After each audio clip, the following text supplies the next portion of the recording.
Saturn Plebs, today I'm going to be counting down the 5 best side card options you're going to have going forward into this new format to beat Kozmo. Obviously Kozmo is arguably the best deck of the format, so you need to have an adequate side deck.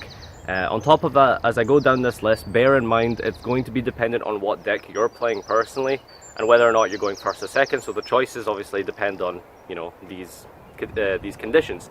So keep that in mind, use your own common sense. Obviously this list isn't perfectly ordered, but these are 5 good side deck options that I think are going to be really relevant going forward into the format. So number 5, we have generic floodgates. Now they're not that great, and actually finding 5 unique cards to side against Kozmo isn't actually as easy as I expected, but you have a couple of options here. So you have, like, if you're playing a completely ass rogue deck, I do care about you, I am thinking about you, this is why I've included this in my list. If you're able to take advantage of something like Rivalry of Warlords, then that's obviously, it's okay against Kozmo. In order to summon a ship from their hand, if they have a pilot on the field, they are going to have to require a legal target pilot in their hand, and they're going to have no board once they tag out. So it's important to take this little ruling niche into consideration. These cards are generally not that great against Kozmo anymore because of the fact they have such a huge number of dark monsters in the shape of pilots and ships, and also because of the ruling issue with Rivalry Wars. They play so many different levels of pilots that it's probably not going to be too hard to summon out a ship from their hand, even if they have a pilot on the field. Just elaborate a little bit more basically. So if you have a pilot on the field with Rivalry of Warlords, they can tag out to summon a ship, even though a ship is a machine and a pilot is a psychic, if they have a legal psychic target in their hand. So they banish for cost, they now have no field, and then they can special summon like a Dart Destroyer, even if they banish the Farm Girl or something, right? Because of the fact if they have like a level 4 or higher psychic in their hand, that means that the activation of that pilot on the field was a legal activation. So that's a little niche thing to keep into consideration. These cards obviously are not great. Emptiness was a very, very strong card against Kozmo. A bit of a win condition actually. Iron Wall is obviously not that great, but floodgates in general are not that great cards because of just how vulnerable they are. And even against Kozmo, a lot of these floodgates don't exactly completely shut them down, but that's why this is number 5 and not number 1. So keep that into consideration. A lot of decks can't play this. Like Monarchs, you can't side like Rivalry really. You probably can't summon side goes in, but you can definitely play something like Emptiness, potentially even Iron Wall, although that's going to hurt your prime. So yeah, this number 5 option is not great, but for you other rogue deck players, you're going to be able to take advantage of this quite well. Clifforts, for example, Cliffort Demise is kind of a relevant deck sort of now, so this could work out for you. Number 4, we have the Artifact Engine. Now, Lancia is such a nuts card against Kozmo. If you're able to Artifact Sanctum in your opponent's standby phase and then summon out Lancia, or even if you just hard draw the Lancia, you can ditch it from your hand, because unlike other artifacts, you don't need to set the artifact and then pop it somehow. You can actually just ditch Lancia from your hand like a hand trap, so it's actually a really, really crazy card because of the fact you can just completely shut down Kozmo for the whole turn. And if you're playing 6 of them in the shape of Sanctum and Lancia, it's really advantageous. Monarchs can take advantage of this really well because of the fact that the engine isn't too big with Monarchs, so you do have a lot of leeway for siding. And yeah, like I said, Lancia completely shuts down Kozmo for the turn. Just make sure that you're doing it in the standby phase so they don't have a chance to normal summon, and then you activate this card and then they chain, because it does banish for cost, the pilot that is. So yeah, it does need to be used in the standby phase to get its maximum utility.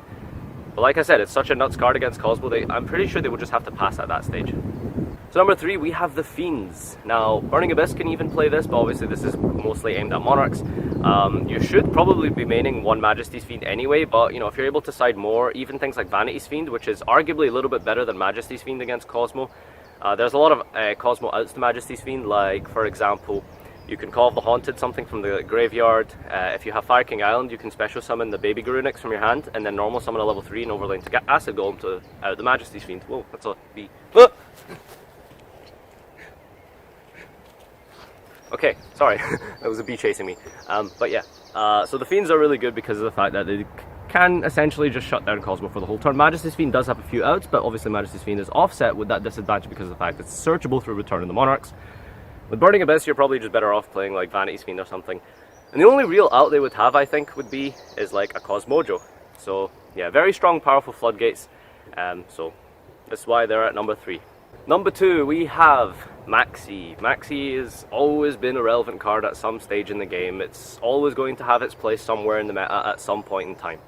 Kozmo are able to just spam out the board, make insane plays, but if you have Maxie, you're able to stop them for that turn. So going second, this card is actually really, really good because of the fact that you're going to hopefully just stop them on a tin can play, and unless they're playing traps, you're going to be put so far ahead of them that, you know, even if they have Call of the Haunted, it's still a bit of a disadvantaged situation because they haven't taken full advantage of the island combos, for example. So Maxie, very relevant card, very good.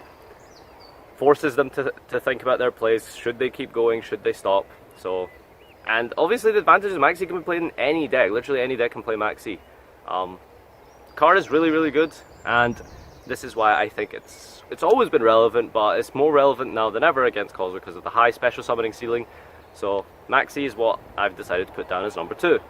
Number 1, my absolute favourite, and I believe Patrick Hoban might have did an article on this kind of recently, and it's for good reason. This is the Kaiju package.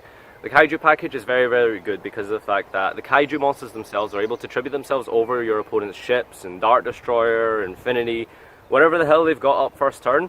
You're able to just put a Kaiju over it, and you know they can't tag out, they can't negate with Infinity. On top of that, Slumber is actually really good now because of the fact that board wipes Geki, even like Dark Hole, although I would be playing Slumber over Dark Hole, to be honest with you, because I would prefer this Kaiju package over the Dark Hole because you have the advantage of searching out after. Clearing the board is really important. Like, even though Kozmo ships do float, Slumber is really good because of the fact that you're going to be hitting things like Dark Lady, you're going to be hitting things like Infinity, or baiting out Infinity at the absolute minimum. So it kind of bridges the gap between like so many other cards and then brings in more uniqueness to it because of the fact that Slumber is able to search out another Kaiju for the following turn. So you can wipe their board potentially if you can bait out something like Infinity. Even though it's floating, you've kind of dealt with a lot of problems because they do have mostly pilots now rather than ships. And like I said, the following turn you're going to be able to tribute over some of their cards with the Kaiju that you can search from the graveyard with Slumber. I think this card's really good going second. Obviously you don't want to play this going first. The Kaiju package hits so many other matchups as well because this is why I think this is such a valuable side deck slot. You're able to put this in against so many decks. You can put this in against Burning Abyss to tribute over Beatrice. You can even use this against Monarchs to tribute over something like Majesty's Fiend. It just has so much versatility that it's able to be used in every matchup. It's absolutely like phenomenal because of the fact that it just deals with multiple different problems just by being like a Kaiju, you know? And obviously the advantage of being able to search out more Kaijus with the Slumber makes it, you know, it's just so versatile. And this is why I feel it deserves the number 1 spot for this format. As the number 1 side deck card against Kozmo, I would definitely have to say is the Kaiju package. So this has been my top 5 list of side deck cards. Like I said, this is obviously very dependent on what deck you play, whether you're going first or second. Keep that in consideration. If you feel like there's anything I've missed out or something I feel like I should include, please let me know. I'd be really interested to see what kind of things that you guys have come up with or have been citing and testing. Let me know how it's been going for you. Let me know what you think are the best options if I've gone wrong anywhere. And yeah, just let me know in the comment section. If you've watched this far, give me a hashtag B. That's like the thing that tried to attack me earlier. So give me a hashtag B in the comment section if you've watched this far. As always, I like to appreciate, you know, all my viewers keeping like retention throughout all my videos. So let me know what you think and hashtag B in the comment section. Thanks for watching and see you next time.